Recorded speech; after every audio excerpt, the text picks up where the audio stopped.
Welcome to this tutorial. In this session, we'll show you how to manage patient records in the hospital management system, adding and updating patient information so every person's details stay accurate and easy to find. Let's get started. From the sidebar, click the search menu at the top and type Hospital to filter your modules. Then click Hospital Management to open it.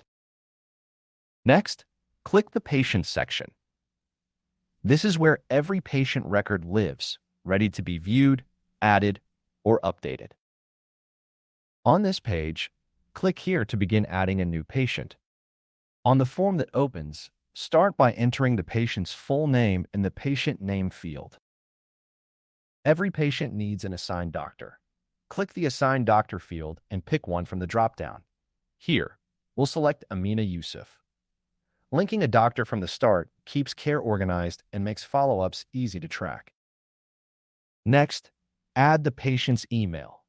Keeping this on file makes it easy to send appointment reminders and follow-ups later on. Then enter the patient's contact number in the phone field. Now move down to the emergency contact details and enter the name of the person to reach in an emergency.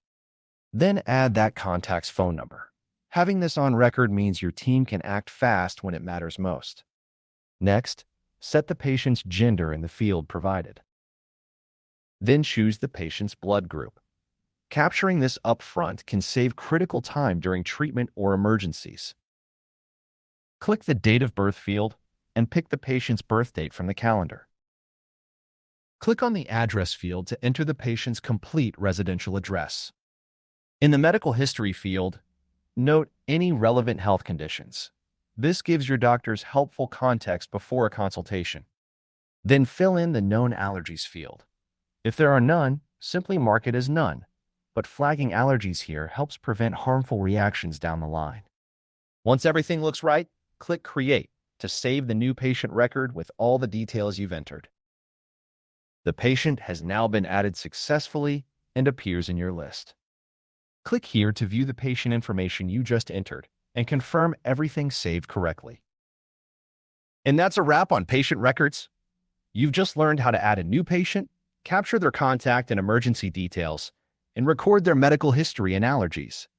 Thank you for watching, and we'll see you in the next tutorial as we continue setting up your hospital management system.